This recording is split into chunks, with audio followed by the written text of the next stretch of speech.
Yeah. Check, check. We just weren't talking. Would you- Good to go? What's up, everyone? You Control You podcast. Back at it. What am I most grateful for? Life, God, family. Grateful that these storms that did a lot of damage and caused a lot of strife, it could have been worse for a lot of people. And very grateful that everyone I know was able to stay safe and make it through. So that's what I think about today. And my guest, Jared, owner of Functional Integrated Training, FIT, is here with me. What are you grateful for?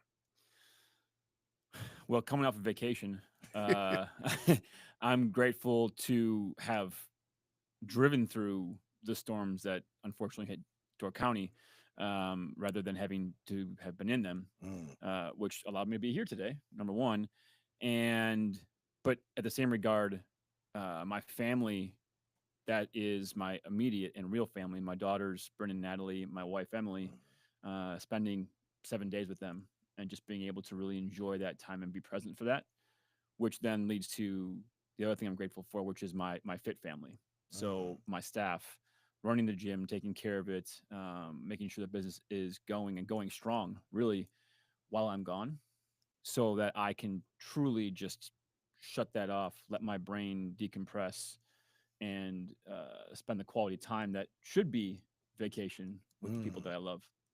Yeah. I dig that. 7 day vacation. Man, how when how long have you own the gym? How long have you owned this business? So we're going to be celebrating our anniversary August 15th. Technically, our anniversary is June 1st when I Hmm. open the business up, but we always end up doing it in the mid late part of the summer because that's when everyone is more Hmm. available. It'll be our 13th anniversary. 13th Hmm. anniversary. Here's a question for you. Could you take a 7 day vacation during the first few years of running a business? Could you let even me fathom let me put it this that? way: we got married. Emily and I got married in 2013 and opened the business in 2012. We didn't take our honeymoon, so the most Hmm. important vacation Hmm. that anyone really should take, until I think 4 years later. Oh wait. So you can do the math on that. Yep. But that's also why, I mean, in a lot of ways, you start to plan ahead and think ahead and go, what do I want for this business? And that's one thing I knew I wanted, Mm, is I wanted to truly have a business where I felt like I owned it. It didn't own me. mm.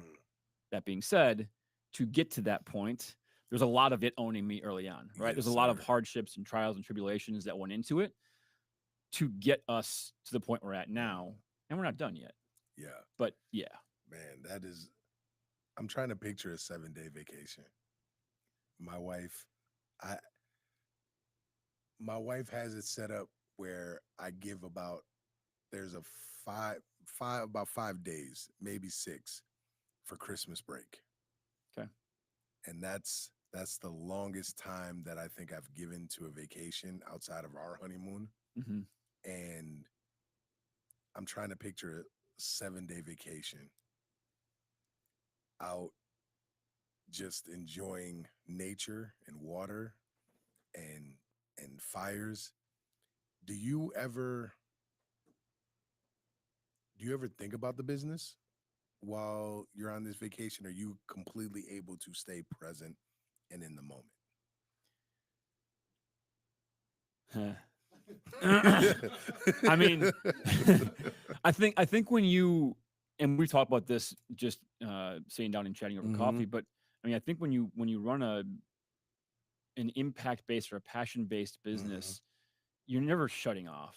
Mm. You're always observing things and thinking like, oh, I could incorporate that somehow, or Hmm. I could, those things always seem to happen. Um, the reality is I function as our CFO. So there was some things where like payroll had to get completed Hmm. during it. It doesn't take a lot of mental energy for me at this point to do that kind of stuff, but Hmm. I had to turn on for a little Hmm. bit and work on those things. what I really needed the decompression from and where I really needed to just be shut off is all of the, and I don't like the word or the phrase putting fires out.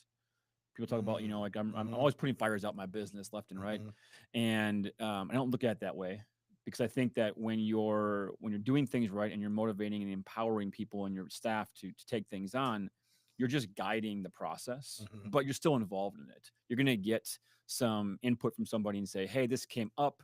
This is the idea that I have. What do you think about that?" And it's all those little things that just keep adding up over the mm, course of a day, where you're just constantly getting pinged and mhm, dinged and everything else. That's the stuff that I needed to just. mm, So putting your email on, like, do not disturb, mhm, letting the important people know, kind of the gatekeepers to me, like, hey, I'm off mhm, limits, letting my executive assistant know, letting our marketing manager and office manager for the gym, our head coach know, hey guys, like, I'm off the radar, mhm. basically, so that when the things come up I have to deal with, I can deal with them, but they're on my own terms. Yep. In the morning before the kids wake up, Mhm, crank out some things, and then off we go, or check the inbox just to make sure that mhm. I'm not, 8 million emails behind Yeah, now. yeah. But it's that kind of stuff that that's what I need. I found I need to Mhm, decompress from, is just those simple, repetitive things that keep coming up that you don't, you can't know, you can't expect, mhm, but have to get dealt with. mm. And oftentimes I'm the person who just has a final say in, like, yes, it's this, or no, it's this, Yeah. and here we go. Oh man, that sounds dope.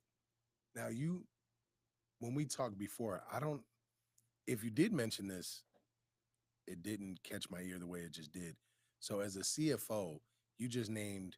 I knew you had employees, Hmm. and we talked about you having um, someone that's handling your marketing, Yep. and didn't know you had an executive assistant. That's dope.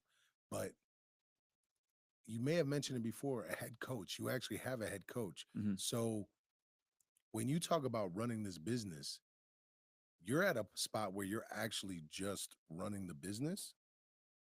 Wow. Primarily, I mean, I have some training sessions that I still coach, Mm, but as a whole, I my work, what I do best mm-hmm, is networking, engaging our community, finding opportunities to be on podcasts with people mm-hmm, like yourself, um, and expose people to the things that we do and the things we stand for in our philosophy. mm, That's where my strength really truly lies.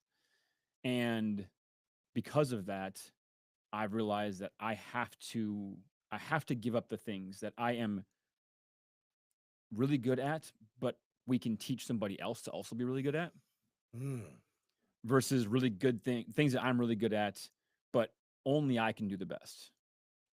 mm. That's so you've learned how to let go of control of some things in order to take control of different things that will help your business expand. Am I saying that right? Yeah, that's fair. And I think, the expand, and this is what we talked about too, but the expansion is impact. Mm, It's not, we're in a place with our business where we can't take in 45, 50 new clients tomorrow.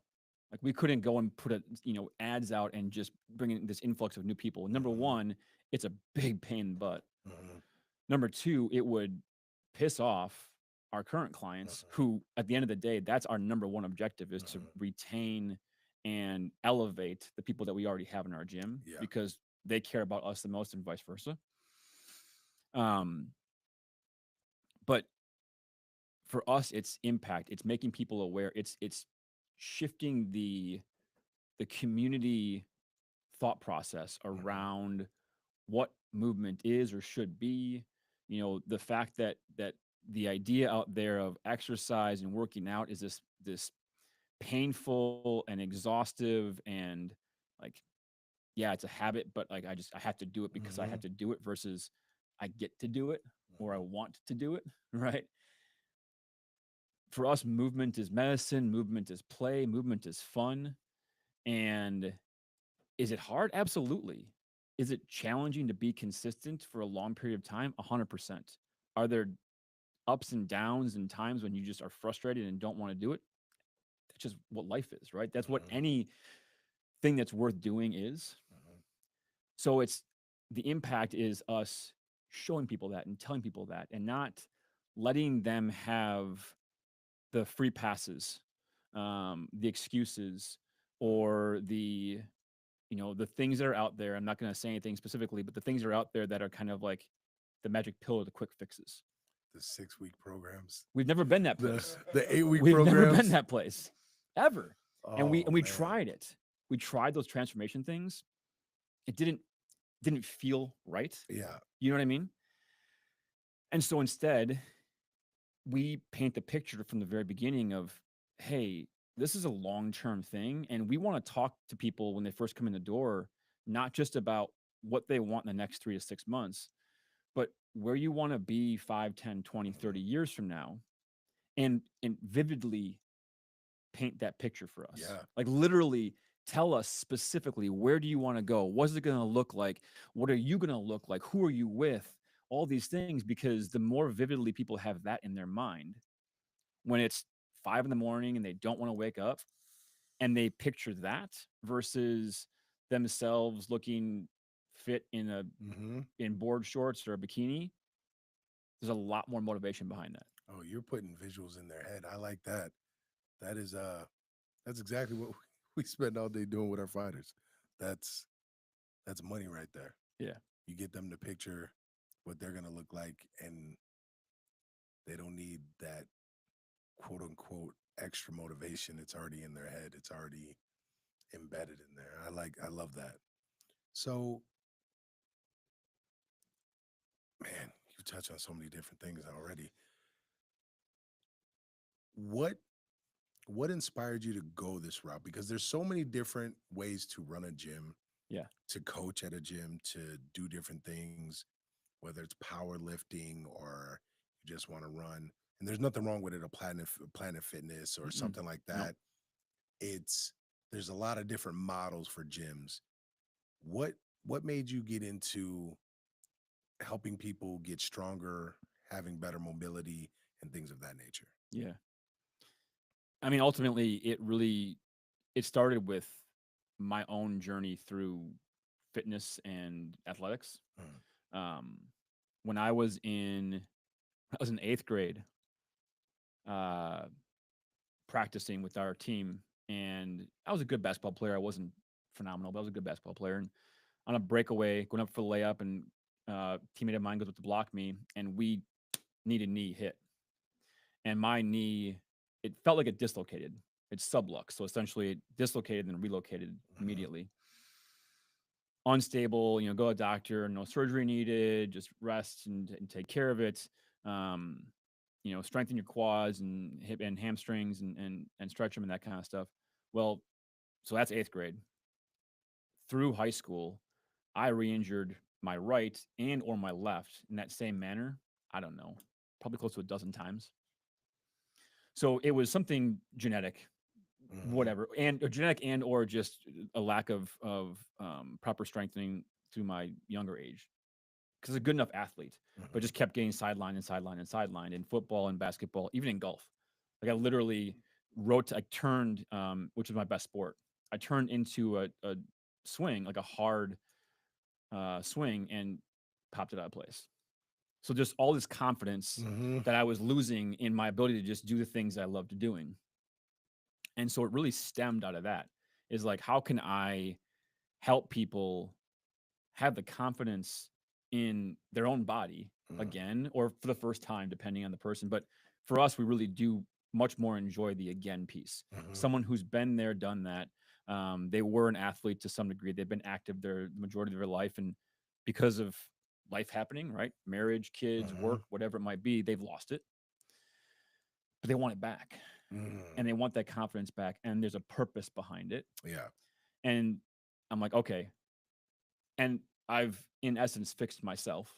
Mhm, I'm always breaking things here and there, and I have my people, right? Like we all do, but nothing substantial. mhm, And which then allows me to to learn, get better for myself, but also be wiser and then keep refining and developing our training programs Mm, to provide the best, it's kind of 80-20 rule. Like, can we find training programs that address most of the issues for most of the people, 80%, mhm, and then that 20% outlier, that's where we have the personalized aspect of things we do, or just the opportunity to be really good coaches and have a wide breadth of mm, knowledge, so mhm, that when those opportunities come up, we as coaches know what to do. We're not using those skills all the time, mhm, but occasionally we can pull them out when we need to and mhm, address those things, or send them to great physical therapists or mhm. chiropractors or massage therapists, that kind of thing. But that's really where my philosophy came from, is a desire to, you know, shuck the lack of self confidence, Mhm. for myself, but then because of that, for others too, because I recognize it over and Yeah, over and over again. man, it's always pain. Yeah. You got to go through some kind of pain, and then it allows you to help others. There seems to be a repeated thing that I'm constantly hearing from people that are running a business or doing something, whatever happened to them or whatever was going on in their life transformed them to give back to others. So that's incredible. Especially injuries suck. Injuries are the worst thing when you're trying to do something athletically. And I don't know about I didn't I didn't play ball that serious. Corey did. Corey's a hooper. He coaches basketball. So um I can't even imagine. I don't play golf, but I wouldn't want to get yeah, that would irritate me to get hurt on a golf course I mean, it's probably. not non. It's about. I mean, it should be one of the least injured, although it's quite injured because of the rotational Yeah, component to it. Yeah, the way people rotate and swing, yeah. that's the main reason why I don't think I've ever gotten into it. I'm like, I'm liable to get hurt doing that, and I don't want to get hurt if there's no. I want to say I got hurt because Someone hit somebody you. hit me. Like Yeah. that's like my mind can handle it a little bit better. I think Yeah. my internal ego that's still there will deal with that. Yeah. So, how long did it take you with your gym to get to the point where you could just be the CFO or mainly be the Yeah. CFO? I mean, it's CFO is a functioning role, and then CEO, right? So the kind Mm-hmm. of visionary, and, Mm-hmm. and driving the higher end of things. I can tell you the not the date per se, but the month. So October 2024. Recently. Yep. Mm. Working with my coaches and everything else, been taking things off my plate, and figuring things out. October 2024, we hired the most recent guy we hired, and that was to take me out of the last two coaching session spots that I was coaching. So 5:30 p.m. Tuesday, Thursday, I was coaching those sessions. Once we hired him, not just for those, but to fill in some other spots too. Um, that was the time when it was like, okay, I'm off. Mm. I'm off the floor. And I mean, there's a couple of things, right? Number one, it took me a long time. I don't even know the whole timeline of that, to just get comfortable enough That was gonna giving be weird. giving I was giving getting to that question. So sweet. I like it. giving up all those sessions and all those people that I cared about, that Mm-hmm. but there's a trust level too, because you see people come in, you see my coaches come in, and we have a way of kind of taking a coach off the floor, or transitioning somebody out if they're leaving us for whatever reason, and transitioning somebody else in. Mm-hmm. Like, our clients need to trust them and have a relationship with Mm-hmm. them. And when you start to see that, or in some cases, I would observe it from afar, like from my office, or just Mm-hmm. maybe I'm working out, but I'm still listening what's going on. And you hear conversations that are being had, or you hear people saying things to the coach, and you're like, they almost trust that person at this point now more than they trust me.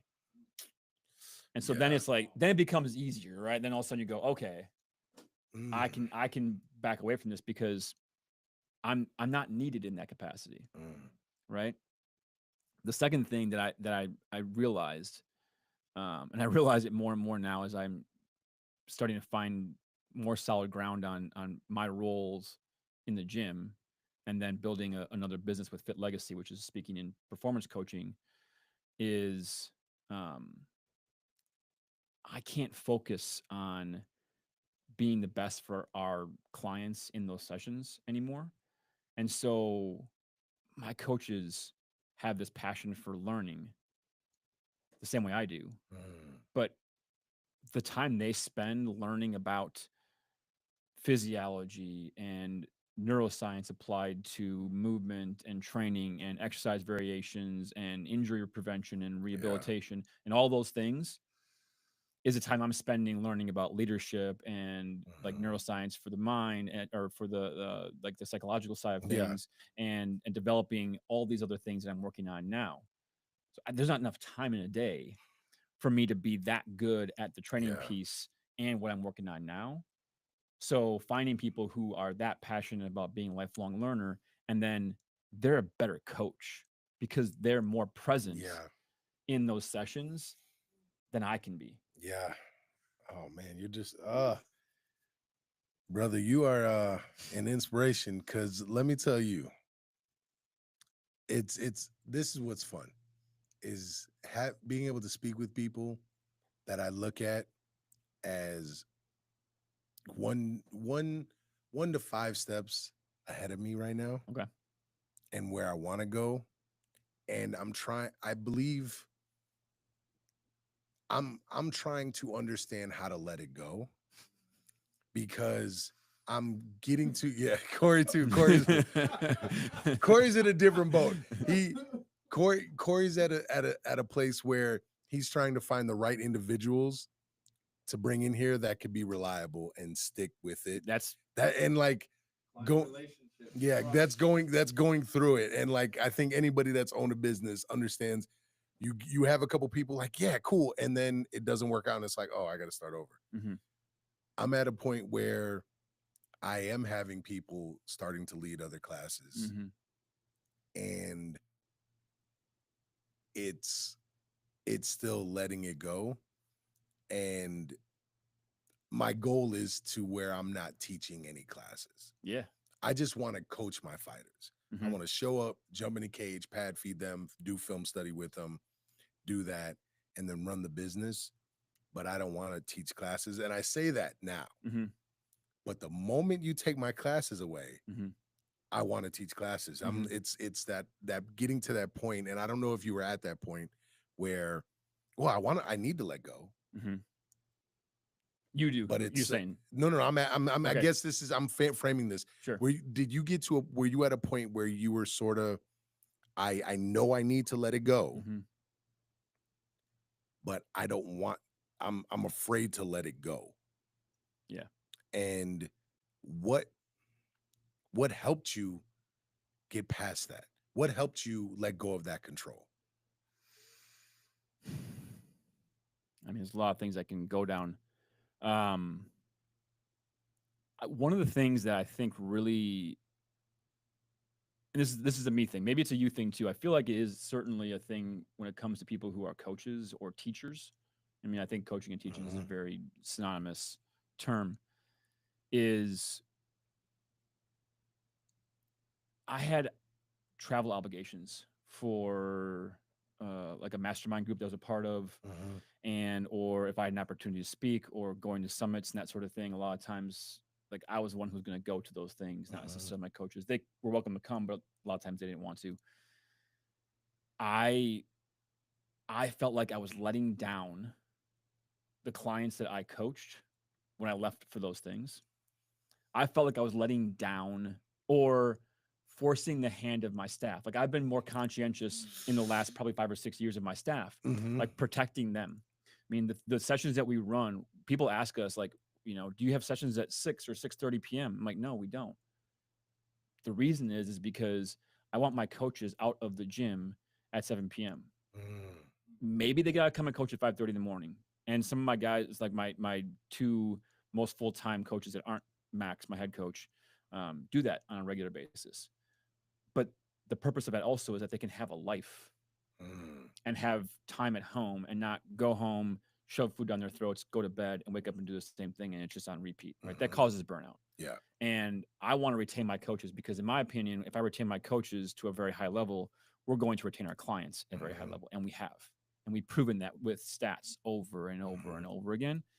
And so when I would leave, I would feel like I'm over obligating my staff to cover my sessions. Yeah. So I felt bad. Like I would literally leave for these trips. And I didn't want to leave because I felt bad that I was obligating somebody else to do it. So that was a big part, because when you can leave and then you get more out of those times when you spend with people who are thinking higher level, doing higher level things, because you're not worried about what's happening at the gym, not because you don't trust the people there, because you're worried about like how burnt out are they getting for this week that I'm gone, or these couple days I'm gone. That was one of the big pieces that was continually in my head and consistently in my head enough to be like, okay, I got to do something about this. But here's the other thing too, that I think is something for you to think about. The people that and I've seen this because I've been around enough fitness business owners or service-based business owner groups and masterminds, whatever you want to call it. When we don't have something bigger to do that still aligns with our values, our passion, our mission, we're just going to go in and keep breaking stuff. Right? Go back in and do something to screw it up. And like, why did I do that? Like, I was the only one that did that. I screwed it up. Right?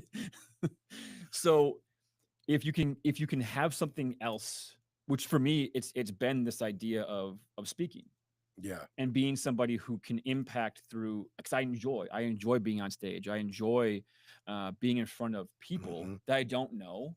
And it's the number one fear in the world, public speaking. And I enjoy the heck out of it. Oh, I didn't know that was the number one fear. Yeah. So for me, when I can start to pursue that and drive that forward, now it makes it that much easier to give away and hand off the things that I know, again, right? That there's a matrix. I think it's from the guy who wrote Traction and developed the EOS system, but it's called the Be a Great Boss, I think is what it's called, or Great Boss Handbook.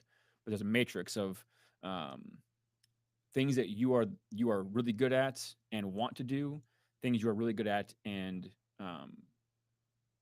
don't want to do, things you are not good at but you have to do, and things that you're not good at and you don't want to do.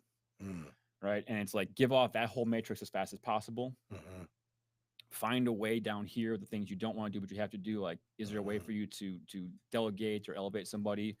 And then up here, it's like, okay, yeah, you like to do that stuff. You put your hands in that cookie jar all the time, but do you really need to? Could you find somebody else for that? And then, but having that top quadrant and having something in there to keep pushing forward with. For me, I spent, the better part of 12 years wearing, I don't know, 5, 6, 7 hats in my business. Like, people are like, I have a job. I'm like, I have 7 jobs. Yeah. What do you do? Well, let me tell you. Depends on the day, the time of the day, and what hour it is. But it becomes my norm, and probably I'm sure it is for you too, and even you, Corey, right? Like, so the idea that I can't wear one hat. Like, I'm not that kind of person. I'm not wired that way anymore. I've rewired myself.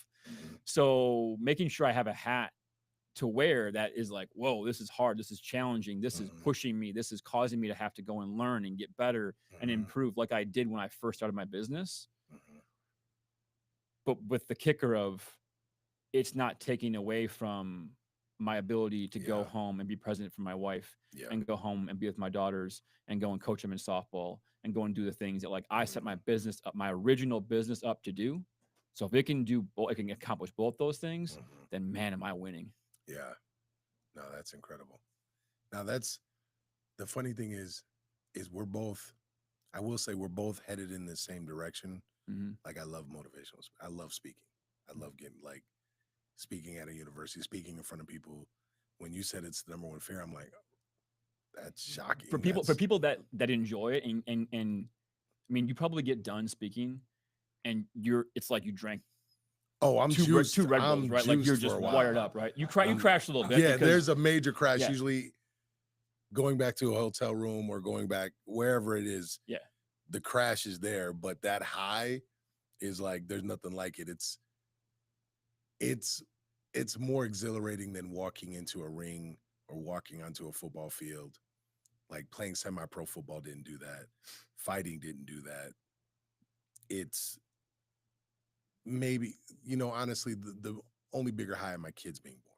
Sure. Being there, that's a higher juice, but But it's different. it is very It's different. yeah. But this speaking, it's it's cool that you mentioned that. And actually, some of the things that you were saying made me think of Corey because Corey Corey did that matrix system with me when I got into this. Okay.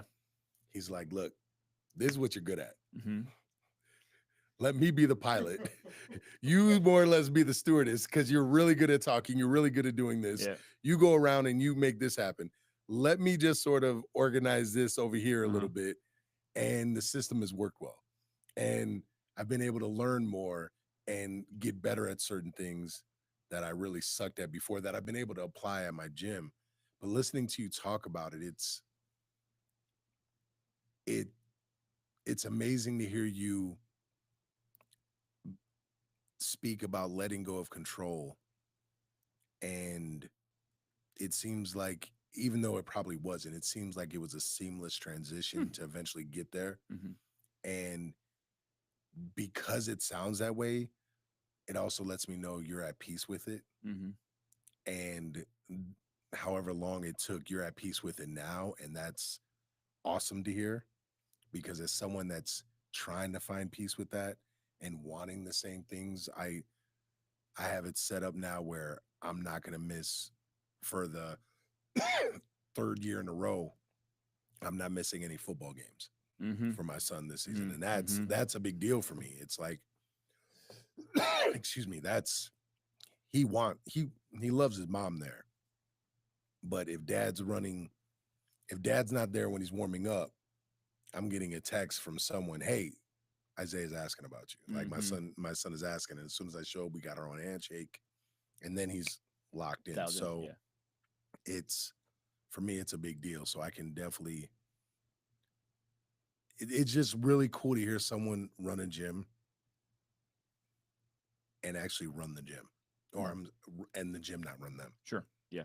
And I don't know if it's the business is different within reason Mm-hmm. because but even thinking, is there going to be a day where I don't want to be the head coach? Mm. And I have thought about that. I have thought, like, is there a day where I don't want to be the head coach? Right now, I don't want to be the only coach. Yeah. Like right now, I'm in charge of if someone's got a fight, whether it's their first fight or 20th fight, I'm there. And I want to get it to a point where I don't have to be at every single fight coaching and building other coaches up. So you're giving me hope, man. Like you're giving, it's possible. But the thought of not being the head coach, how is that? How, like to have other coaches, cool. Yeah. But not be the head coach? Mm-hmm. How was that transition? I would say other people would have different experiences about with that than I have because again I've seen a lot of different scenarios where people have done similar things with hiring a head coach or elevating a head coach. In fairness, Max has been with us for 11 of those 13 years. Oh, so he's been right there. He's been right there. I mean, from the very, I mean, all the things, these big decisions that we made that were done in the right way, and they have proved, despite the ups and downs with it, to be the right things to do along the way. He's been there for pretty much all of them. And so it's been this ongoing learning process. The thing that is great about him, and one thing that we've always really tried to do is being personality diverse. So he's not me at all. I'm fast, I go, I make decisions quickly, and that causes problems sometimes or holdups because we're trying to do 5 things, but we didn't even finish the 5 things before that. And that's on me, right? So I have people in my corner who are like, whoa, hang on, stop. This isn't done yet. Can we finish this up first? Mm-hmm. Okay, yeah. And they have my trust enough to be able to tell me, dude, stop. Stop giving us more things. We're not even, no, you can't keep doing more things. You gotta slow down and okay, Mm-hmm. fine. Um, but from a very early point, um, I made it my mission to not hire myself. Yeah. To we use disc profiles, but like whatever personality profile, any Yeah. tool you want to Yeah. use, because I don't think none of those are an end all be all, Mm-hmm. and certainly none of those things should feel like you're pigeonholing yourself into one category or Mm-hmm. another, because I think that's a big problem with those, or that problem Mm-hmm. that can occur with those. But the idea that if you were to take that profile system, or really any of the ones, Mm-hmm. Myers-Briggs, whatever it might be, you would find that we have a diversity of Mm. strengths, and we Yeah. balance each other out, right? So we fit all the categories, Mm-hmm. so that in a conversation where we're deciding, making a big decision about something in our business, everybody in the room feels like they have the ability to stand up and say something. No one's a yes man or a yes woman Mm. to me. And I've made it clear, like, hey, I will admit when I'm wrong. I will tell you guys I screwed up, so that you feel comfortable stepping up when I'm telling you something that we're thinking about doing, going, I don't think that's going to work, and here's why. Mm. Because then all of a sudden we have a conversation that is effective, and we have perspectives. Yeah. Because my perspective at this point is also of business growth, development, Mm-hmm. moving us forward. But I've got, you know, 4 coaches and 2 office staff that are day to day in it with our clients, Mm. and their feedback is monumentally important. Yeah. But they have to feel as though they, even if they're not on our leadership team, Mm-hmm. that they are at a place in their role with us Mm-hmm. where they can step up and say something, versus just saying, yep, I understand, I'll do that. And so empowering them and Mm. teaching them and allowing them to have that say, Yeah. and open, like when they want to say something, like, okay, cool, let's stop. What do you want to say? Mm. And listen, No, that's and big. take it. And oftentimes, too, changing what we're doing, even in the slightest way sometimes, Mm-hmm. to demonstrate we heard you and we think this is a good idea. Because it's one thing to say we want to hear your thoughts and ideas, and then never do anything Never or take in the act, feed. act Yeah. as the, Yeah. as if any of that information that they Yeah. gave you matters. Because at a certain point they're going to be like, well, he's just telling me for Yep. the Yeah. purpose of saying that that's what he feels like he should do, and then he's not going to ever actually act on any of Yeah. those things, right? So there's steps in that whole process, because there's a lot Mm-hmm. of things out there, like, oh yeah, well, let your employees speak up and say their mind, Mm-hmm. and if you don't do what they do, the fact that they said they spoke their mind is going to be enough, which to some degree is true. But at a certain point, Over if years. Yeah. behaviors continue the same way Yeah. over and over again, eventually they're going to stop talking and bringing things up, or they're going to be like, fine, I'll say my piece, but it's not even going to matter. Yeah.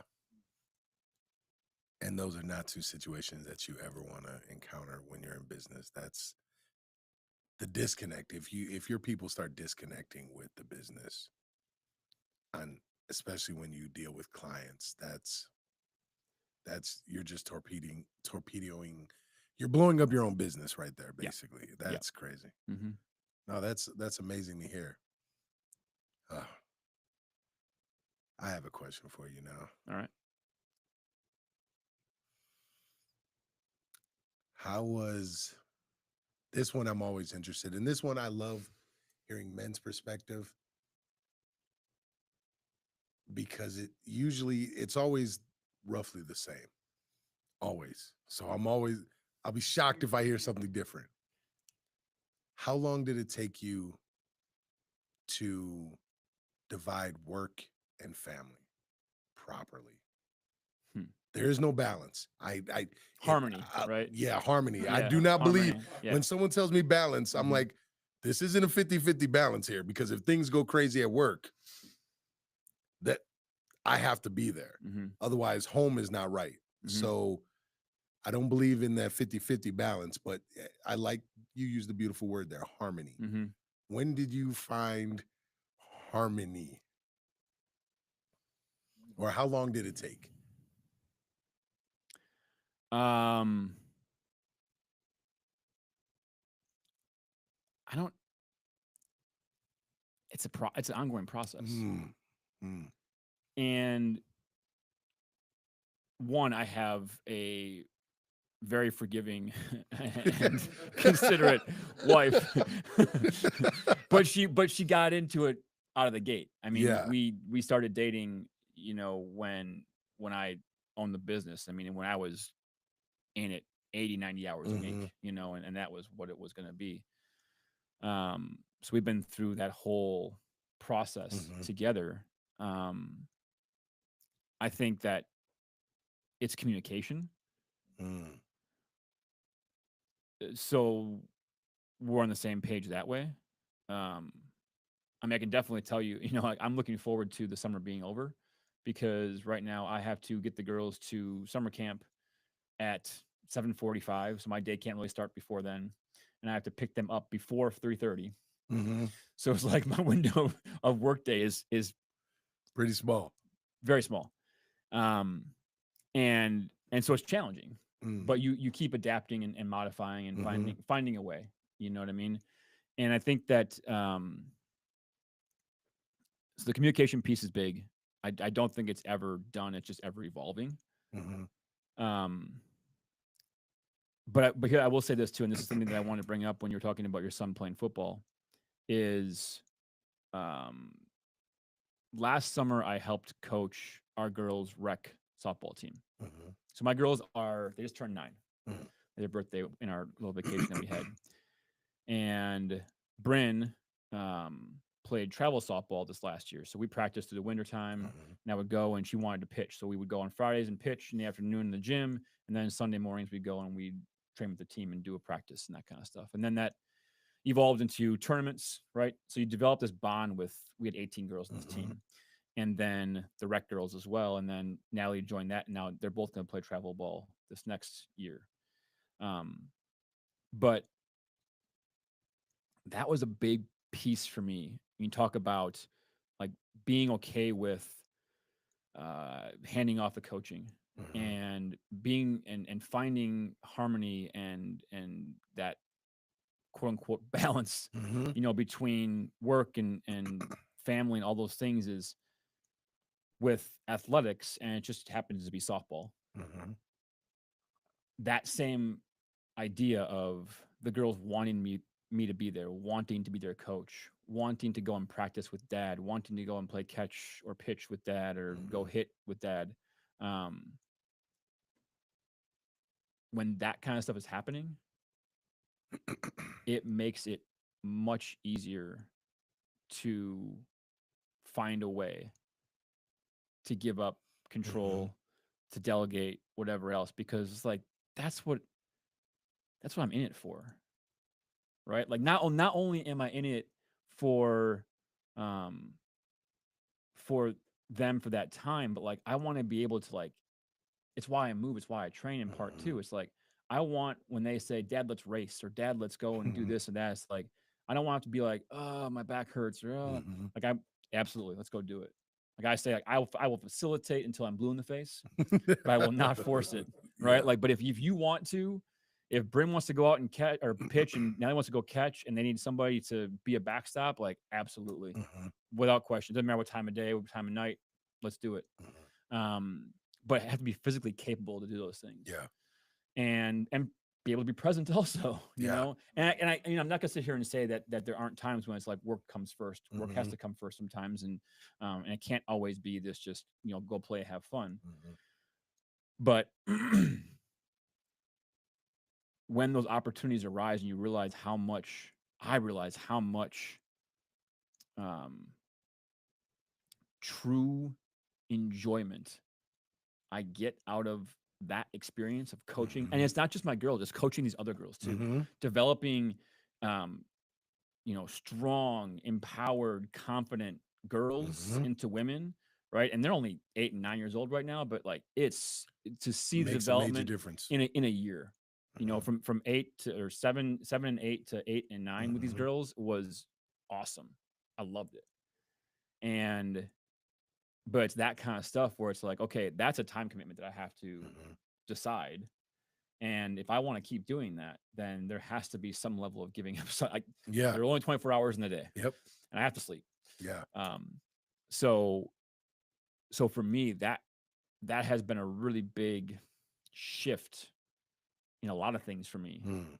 Is through through softball coaching and being a part of that with my girls. It's like, wow, I'm getting what I want out of Hmm. that relationship, and that's to me infinitely more important than a multi-million-dollar business or whatever Hmm. else, right? Like, yes, I want it to be successful, yes, but I want it to be successful so that I have the time to do those things and that I can support my people that I have Yeah. in my facility that are running the things for me. Man, brother, that's amazing. The fact that you even know to communicate, like that's a lesson I had to learn the hard way with my ex-wife. Um, running a business is, and it took me listening to a Kobe clip. Okay.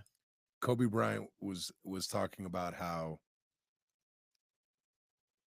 basically him and his wife would sit down and look at the season, and they would mark. He would say, "Okay, mark off the dates that no question I have to be there. Mm-hmm. Doesn't matter what's going on in the season, I have to be there." Mm-hmm. And then let's go through the off season Mm-hmm. because I'm like, Yeah. for someone like him, there was no off No. Yeah. season. I mean. So like, let me know what needs to be there. Mm-hmm. And then listening to just other business owners and things of that nature. And it came down to the communication of, hey, I'm building this business. Give me 5 years. Give me 5 years. I'm diving all in. You're probably not going to see me that often. Mm-hmm. I'm going to do the best I can to be here, but I need these 5 years. And I didn't even know to communicate that. That didn't even ring a bell with me before I heard someone talk about that. And it's like, oh, it's the assumption, well, I'm running a business. Don't you? I'm not out drinking. Mm-hmm. I'm running a business. What do you? Mm-hmm. I'm doing it for us, and it's realizing that, oh, they're not in my head. I have to communicate that, and listening to you talk about that communication key.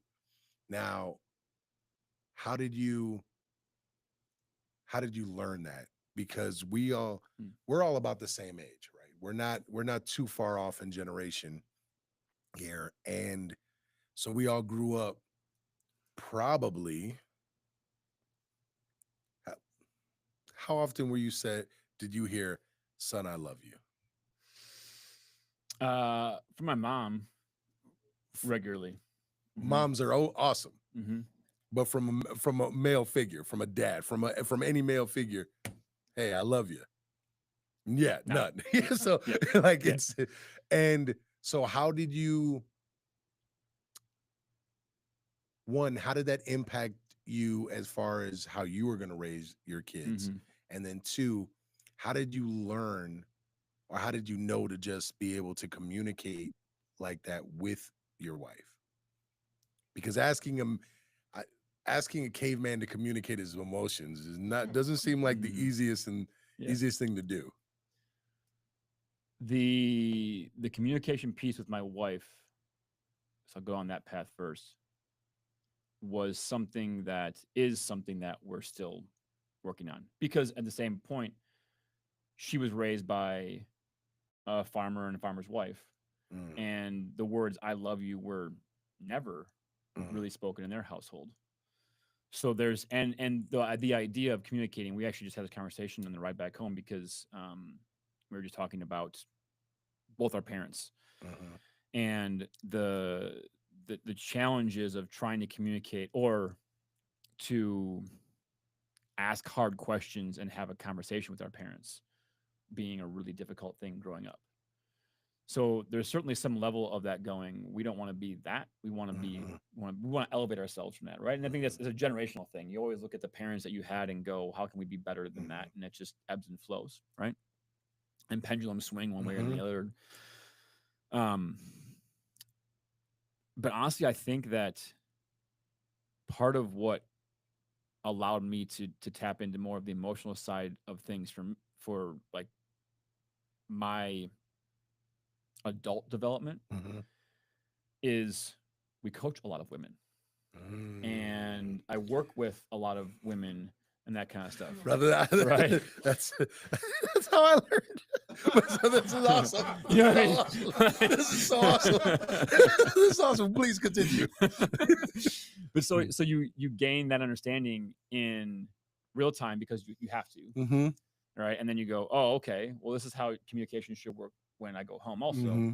And then it didn't, and you're like, oh, well, there's like some skills that need to get developed here or Mm-hmm. whatever it might be. And again, we're still working through those things, but I also feel like again, it's always a process. There's no Mm-hmm. point where it's done. Yeah. And Yeah. also, I mean, the understanding with all these things is like there is no black and white. Yeah. I mean, are we gonna fight and have our tiffs? Absolutely. That's never gonna change because now we're great communicators, so it doesn't even matter Yep. anymore. No more fights ever. Like, Yep. no, come on. Like that's absurd. Yeah. It's absolutely absurd. But being able to, it's like, well, then how do you define success? For us, it's not that we fight, it's that we talk about what we're Mm. struggling with Mm-hmm. faster, Mm-hmm. quicker, or the things that used to cause these blowups. And I'm more guilty about this than my wife is like I'll sit and ruminate on things, and all of a sudden, like one Yeah. thing, so say one thing, and it's not that big of a deal, and I'll Mm-hmm. blow up, right? And I do it, and I know I do it, and I still do it, Yep. right? And but it's because I don't. It's like this Midwest nice Mm-hmm. mentality that Mm-hmm. maybe you don't have like Southside Chicago, but like that's I grew up. It's like you just kind of hold and repress these things. But for me, you repress those things, and then eventually, all of a sudden, one little like small thing Mm-hmm. explodes, and it shouldn't. No, it's about the same. My wife, the during those times, it's the question of why can't you just let it go? It's like I will literally play. It's the way I describe it is I'm playing chess in my head, Mm-hmm. and I can't figure out what. It's like I'm trying to solve a problem that I now realize that I cannot solve Mm-hmm. because most of the time it has to do with feelings. Cannot solve that. For some reason, I feel this way. For some reason, you feel this way, and I can't understand why you feel this way and and I don't understand why you can't understand why I feel this way. And it's not making any sense. I'm like, if I talk to any guy, they understand. And it came down to I'm like, oh, yeah, men and women really are different. Mm-hmm. They're the way they look at life. And I mean, humans look at life differently. So I 100% understand what you mean by it's almost like you're unstuck. Is that the best way to describe it? Yeah. And whether you're talking about it or not, it's there. Yeah. And that anything could trigger that. Mm-hmm. Yeah, Yeah. yeah. Yep. I like that word unstuck. Yep. Oh, but I love the way you describe what you deem as successful. It's not it's not avoiding the conflict. Conflict is going to happen. It's recognizing that you're moving through the conflict better because the communication styles have improved. And that's what you're looking at as success. And that's really dope because that's something you can build on. That's something you can constantly improve on. Mm-hmm. Is okay, how can we navigate this better and get through this better? It's oh no, your wife sounds incredible. That's awesome. I mean, she has to be. She got to deal with me all the time. Hey, So that's yeah, why are we so challenging I sometimes? don't know. What's funny is that it's also what allows us to own a business. Mm-hmm. The same, and I I do explain that, especially to my son, because he's 15 now, and I try to explain to him that these qualities that sometimes get in your way are also what's making you successful on the football field. Mm-hmm. It's what's helping you improve in basketball. It's this stubbornness that you have. It's a great quality. Mm-hmm. You just have to learn how to use it properly so it doesn't get in your way and doesn't allow you to be stuck. So it's, man, that's that's amazing to hear. And it's, what's one of the things that, when it comes to being a father, Mm-hmm. that you made it a point to do differently than how you were raised? Hmm. If there's more than one, that's fine. But Yeah. Um. and it doesn't have to be a drastic change. Don't Yeah. think it has to be anything drastic. Well, honestly, I mean, it kind of is. So my dad was a mason, bricklayer Mm-hmm. for 38 years for the same company. Ooh. So literally apprenticeship through Mm-hmm. retirement, same company. Um, and in in him, I earned a work ethic. Mm-hmm. I don't know what kind of hours he put in realistically, but it was probably 60 hours a week at least. Laying brick, laying cinder block most of the time Ooh. because they were building buildings in Milwaukee for commercial buildings, Mm-hmm. brick commercial buildings, you know. And then on the side, he would help build houses and build Mm-hmm. um, fireplaces and front walkways and Mm-hmm. whatever. So I knew for myself with my business, I wanted to be able to support our family financially the way he did. I mean, Mm-hmm. you're a mason for that long, you make good money, and good pension, all these things, right? But beat his body up. And he told me from a very young age, he's like, "You are much more intelligent than me. Do not go into the trades and what I'm doing. Like, you are go do something else. You're much Mm-hmm. smarter than me." You know, um, which looking back on it, he's an artist. I mean, that's a whole nother conversation. Mm-hmm. But the things he could do with brick and stone was absurd. So for me, I wanted to be able to provide for my family in the same way that he was able to, Mm-hmm. while also being able to be present the way that he wasn't Mm-hmm. able to. Because I've also realized as I've worked on myself and my shortcomings and the things I'm passionate about and what I stand for and my why and all these things is a big part of why I act the way I do and I do the things that I do is because of the like internal resentment I had for the lack of like being there Mm-hmm. that wasn't Mm-hmm. for my dad. So it's being there for my daughters. And it's not just being there physically. Because again, I still love moving. I love doing all these things. It's I'm passionate about it. It's why I have a gym. It's why I'm Mm-hmm. building a business of performance coaching and speaking primarily about movement and the ripple effect that has on Mm-hmm. everything in life. But it's being present with and finding ways to connect emotionally and to have conversations and to you were talking with your son about being stubborn. um, I was talking the other day and I make a point of this because we have twins Mm-hmm. and Natalie is our more soft spoken, she just kind of goes with the flow, and Brennan is just she's like me basically, right? Competitive, has to win everything even if it's not a Mm-hmm. competition, has to win it Mm-hmm. somehow some way. And so I can't tell Natalie, Natalie is really, really observant. Mm-hmm. Like she'll just sit back and just watch and look, and then she'll say something profound, and you're like, how did you even recognize? Like, how did you see that? Mm-hmm.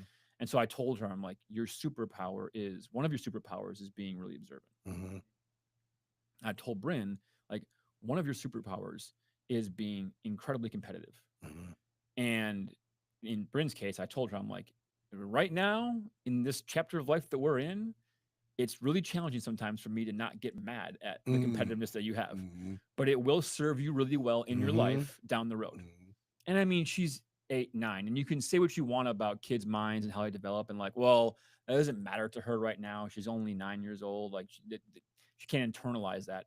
I would say bull, Yeah. um, because there's too much information out there psychologically and Hmm. neuropsychological information to say that when you get that reaffirmation in the things that you do, Hmm. like it is just deposit. It's like deposits in a bank Yeah.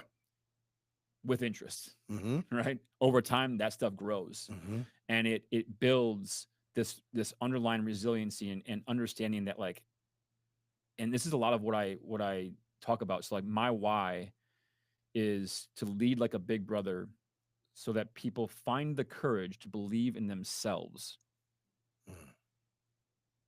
I firmly believe that we all have it, all of it inside, because Hmm. we are not even close to understanding what the human body is capable of. Hmm. We aren't even scratching the surface of it. And even with AI, it's not even coming close. Hmm. So if you empower kids with that knowledge that yes, your competitiveness and your observation or your observantness, I guess, are there downfalls to that? Absolutely. There's a negative to every positive. Yep. But understand that these things are part of what makes you unique. Hmm. And I'm going to help facilitate that again, facilitate until I'm blue in the face. Hmm. Um, because it will benefit you somehow, some way. Do I know or do you know? No. Does that like mean that you should be a competitive bull rider or a bird watcher? No, like no. But something Yeah. in the things that you're going to do in your life, Yeah. if you recognize that like you have that and that's a skill set that you have better than almost everybody else, it will be a Yep. benefit to them. But someone's got to tell them that. Yeah. Someone has to. And I think it's kind of the function of this movement with fathers and dads that we're realizing like we can be the ones to tell them that it doesn't have to be mom. And it's funny you mentioned that. It's something that I've talked about on this podcast before. I believe it's just as powerful, if not more powerful, coming from the dads. Whether you have a son or a daughter, I, for a mom, they get to nurture so much more than we actually probably get opportunities to, especially when we're running a business or doing something else Mm-hmm. like that. And we get to set this foundation. It's the My daughter is 21 now. Mm-hmm. My I was determined that anything good that she was going to hear from a man was coming from me first. Mm-hmm. That foundation was going to be so rock solid that no other man could come in there and crack it. Love that.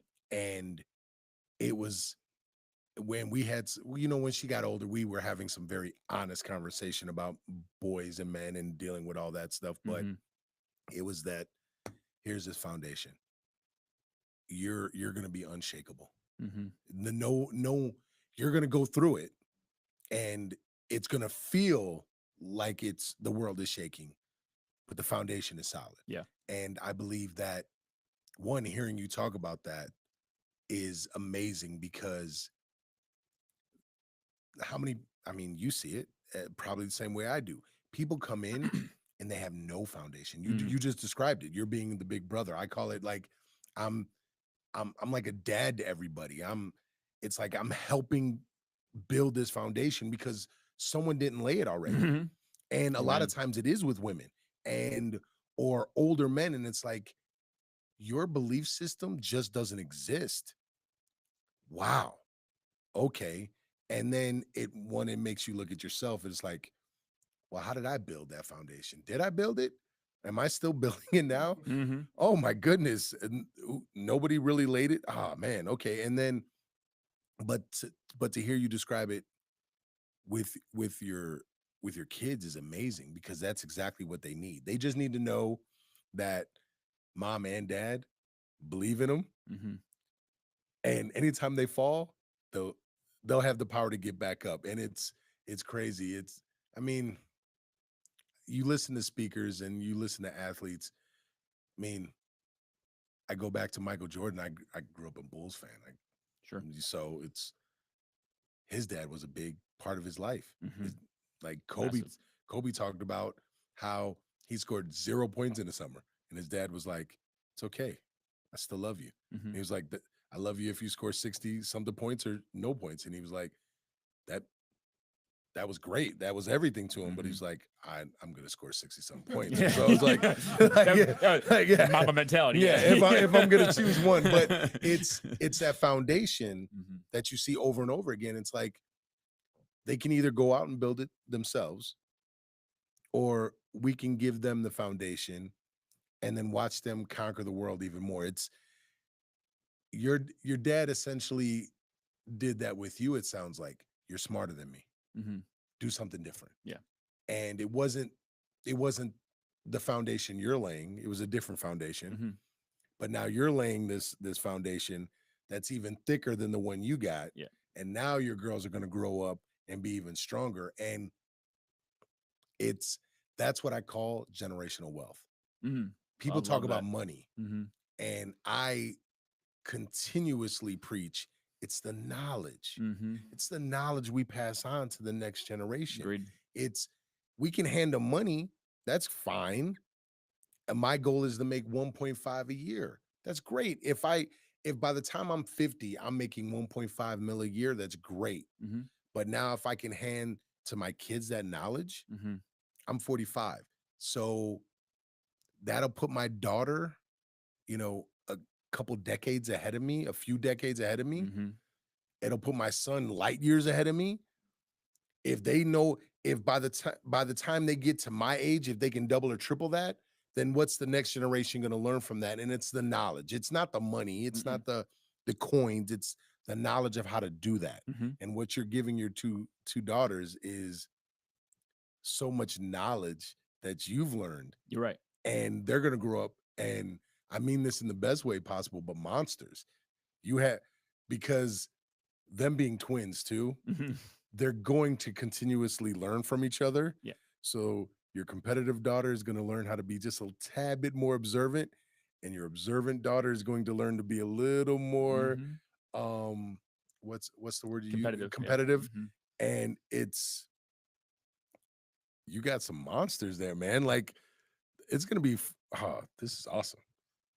It's fun to watch them. Yeah, I bet. It's fun to watch them. I'm picturing them upsetting a lot of girls in sports in the coming years. This is so here's a story, right? So and we talked about this when we grabbed coffee before, but we meaning Bryn, Natalie, and myself ran a 100-meter dash at Dane County Championships. So Dane County Championships was a couple weeks ago, I guess now, at Sun Prairie West High School. And yeah, you were training for it. Yeah. And so because of their birth age, they were 8, but they had to compete in the 9-10 age group for the 100-meter dash. There was, I don't know, 9 heats. So we're talking 9 times 8, or it's like 70 girls. Yeah. Something like that. And Bryn was in the first heat, and I see her up to the start line with these 2 girls that were clearly from Milwaukee, African American, and probably 6 to 8 inches taller than her. Ooh. And I'm like, oh no, because Bryn didn't do well with losing, right? Like she didn't do well with losing. I'm like, oh man, this is gonna be bad. And she crushed them, like crushed them. So she won her heat. Natalie was up in the second heat. She won her heat. And they placed second and third in their age group. Wow. And one girl beat them. I don't know. She's probably probably 10 years old. And beat them by like half a second. But they were like literally 16.61 and 16.62 or something like that. Ooh. So fast. And that's not their sport. I mean, they started doing track. We started training it a little bit and running, but like I watched them run. And I'm like, okay, you girls are fast. Like I'm gonna try and facilitate. Again, going back to that word I've been using. We literally joined the Little Sprinters track club. Badger Track Club puts it on every summer, and they did, I don't know, 6 practices or 7 practices, and then went and ran that race. And I was so I'm talking with the guy Scott, the owner of Badger Track Club. Basically, how do we facilitate this? Because they love softball, and they're both spring sports, track and Mhm. softball. Like, how do we keep them getting faster, even Mhm. if they're not going to be, directly involved in track and field because Mhm. softball is going to be their spring sport. But I don't want speed is king. Yeah. And when you're that fast this young, if we facilitate this, they're going to hold it Yeah. for a long, long time, if not the rest of their lives. Yeah. And that's huge. Yeah, they're I mean, even in softball, it's Yeah. you to track down that ball, to be able to run the base. Oh man, if you could turn a single into a double into a triple, it changes the whole game right there. I literally watch college. I watch The ladies college softball yeah. all the time. Mhm. It's It's a amazing to fast watch it. game. Yeah, it's It's a amazing to fast watch game. them. And so, that's you. I think I used the right word, monsters. You got some No, monsters that the over when there. you It's said that, like, I was yeah, like, yeah, I yeah, see it. I get yeah. it. No, that's awesome. How'd you do? You Yeah. you ran right? Uh-huh. Yep. How'd you do? So I my goal was a sub 14 second 100, which for a lot of people they're like, well, that's not that fast. The reality is that one, I've never ran any track and field in my life. So this is the first That meet seems fast I to had me. run. Well, yeah, I mean, but people are like, oh, 10 seconds and but and like, Yeah. okay, you don't understand this whole thing. Um, and it was raining. Um, and I had this is the biggest heat. There's a couple guys who were there and are clearly veterans in the whole thing. Um, that they had seen of Masters guys. So we had Mhm. 8 guys line up for the Masters group, which is unheard of. So 40 plus men racing the 100-meter dash. And one guy raced in the open category because he wanted to be in the fastest heat of the day because he was 42. He ran like 11:44. That's crazy. Stupid, stupid fast. Um, and in my heat, there was 2 guys who I was pretty sure were going to beat me, and the one ran like a 12:15, and the other one ran like a 13:1 or something like that. I ran a 13:79. Yep. So I broke my 14, Nice. and I mean it was a blast. It was raining, like all this other stuff, and it was just a ton of fun. So I'm gonna keep doing it That's awesome. because it was fun, and I Man. mean it's a community I had never been a part of. I had never seen that track community, and it is massive, Yeah. man. It is crazy. And then the Masters guys, it's like all those guys are just tight because again, with the stat I think that's out there, I don't even know it off the top of my head, but it's something like 95% of people over the age of 35 never sprint again in their life. So if you don't sprint at that point, it's like 95% never again sprint. Yeah, I've seen a stat like that. Yeah, Whoa. yeah. And That's so crazy. there's 8 guys from Milwaukee, like Madison surrounding area that are out there running a 100-meter dash. Like that's probably the majority. Like that's probably about it. Yeah. But That's insane. it was awesome. Man, I'm trying to think. At my best in football, my 40 was a 5 flat. So you extend that to 80, that's 10. Add another 2. Bro, that you were moving fast. Yeah. And I'm talking like prime football shape. I'm Yeah, not fair. I'm not Yeah. clearing 10. I'm not clearing 110. These people, that's insane. Yeah. Well, kudos, man. Thanks, That man. sounds awesome. Yeah. And this is what I'm digging right now. Like I said, Corey plays ball and he coaches, Mm-hmm. and he still has the ability to take it to his sons. He's got two sons, Mm-hmm. and his oldest is a little older than my son. Okay. So the fact he could still ball with him Mm-hmm. and take it to him, I think is a blessing. The fact you're out there running and coaching your daughter. My son, he's catching up in football. Football's tough to maintain he's as a catching older up. dude. He's Like- catching up, and he's doing things, and I'm like, we bench together still. Sure. I still got him there, and we wrestle, and I still got him there. Yeah. I don't have him for much longer. But my point in saying that is that, again, it's important for fathers to do these things with their kids. Yeah. it's not even about beating him. Like I know he's looking forward I to mean, the it day is a he, little bit. Yeah, It I is a mean, little bit. he'll never. I tell him I'm like I told him he'll never be able to out wrestle me because I'm just the dad and I'm just it's the I tell him I'm like it's a dad thing. I don't want to lose. So if I got to flip you over, Mhm. I will. Yeah. You'll take it easy on me. I won't take it easy on you. And so I get that. I'm like, but you'll be able to lift more than me. Mhm. We'll just get to a point where you're just lifting more than me. I just can't Right. compete with that Yeah. anymore. So Yeah. but I mean, you're gonna get to a point where you're not gonna be able to keep up with your daughters, though. That's I got about 3 seconds on right now, and I'm planning getting faster still, right? It's gonna it's gonna that but they're gonna gap, keep growing. yeah, The problem is they're gonna keep going this way, right? that's the issue. Like I'm looking forward to him coming in and telling me when he can't play ball with his when they're taking it to him. It's this, but isn't that awesome? As a Absolutely. dad, like Yeah. 100%. that's oh man. Um it sounds like you have really honestly you have you've unlocked life. It's something that I'm really trying to help people understand is that you can survive or you can actually live.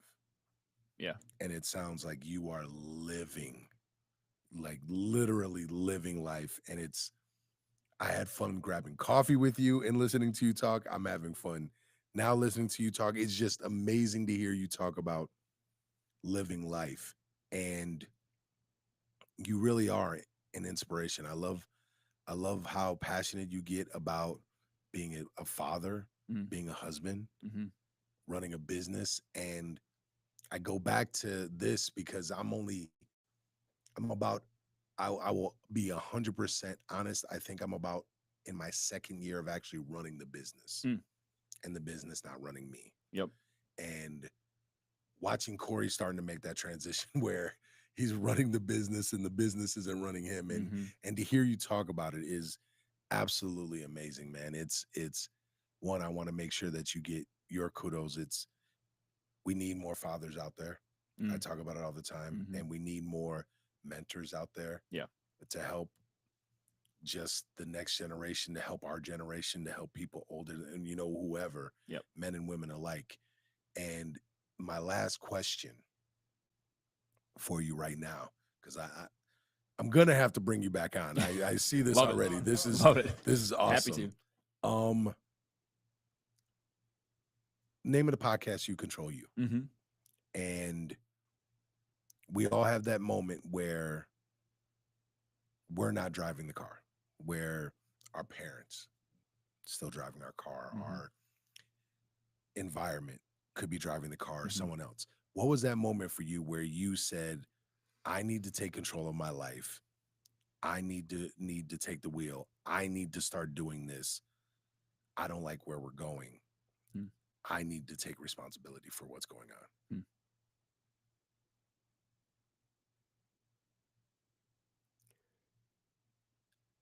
I mean, there's points in my life, but the one that comes to mind because I've talked about it and I feel like in a lot of ways it's part of it's like the start of my story to being a health conscious person, being somebody who's promoting and inspiring a healthy lifestyle. Mm-hmm. Um, so my last name is Markowitz.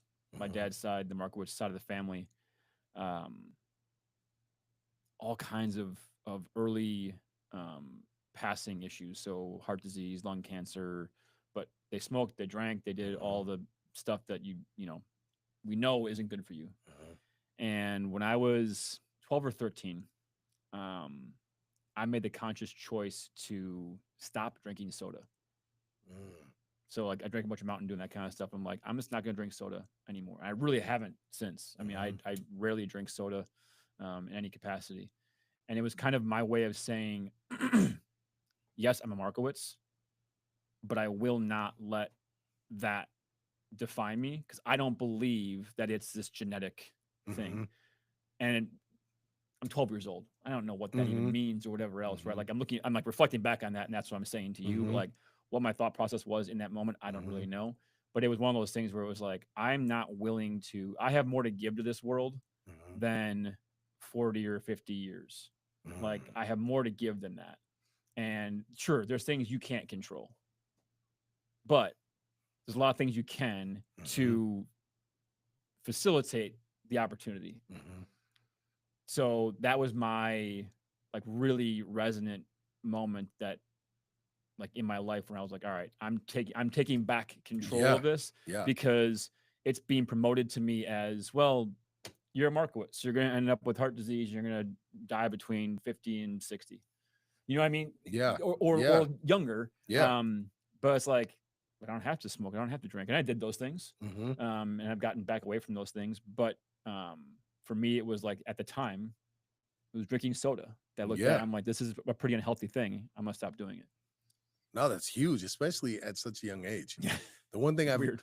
the one thing I've learned living in Wisconsin is that people love their Mountain Dew.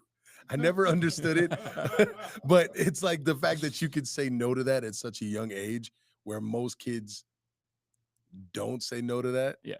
That's absolutely amazing. Well, man, thank you for coming on the show. Thank you for just sharing everything. Hmm. Where can where can people find you? If they came to Madison, if someone came to Madison, Yeah. how can they find you and your gym? So our gym, functional integrated training, or FIT for short, is on Anton Drive, or sorry, King James Way, but it's basically right off of Verona Road and PD. So right Mhm. over there where AMS is, that's where our gym is at. Um, and then I'm there sometimes. I'm not all there all the time. So certainly reach out to me via Instagram. So Coach J Mark is my Instagram handle, and then LinkedIn, Facebook. It's all Jared Markowitz. Mm. Those are the places you can find me and get a hold of me, direct message me, whatever it might be, to touch base, to connect. Mhm. Again, I love to have conversations. I love to uh, be inspirational, to provide advice, and Mhm. just help however I can help. No, he's really in the community too. After we got done having coffee, it's rare. It's so rare that I get to walk out of a place and no one says something to me. And then the flip happened. We walk out and people start talking to you and nobody notices me. I'm like, oh, this is what this is like. I'm like, this is kind of cool. I'm like, whoa. I'm like, just instantly we come outside. Hey, Jared, how's it going? And then you just stop and talk with people. That Yeah. was awesome to see. Yeah. Like to be on the different side of it and like just watch it. And I'm like, oh, I wonder how long he's gonna sit here and talk. Is this gonna mess up his schedule? Is man, I'm like, how long is he gonna engage with the community right now? And this is like in all those thoughts because I know Mhm. how what it's like to get stopped. But Yep. he's really out here. He's really people know who he is. Please check out his gym when you come in town. And again, thank you for joining us. This is You Control You. We out. Peace. Man, that's awesome. Brother, you are inspirational. Thank you, man. Appreciate you. Man, your girls are gonna be monsters.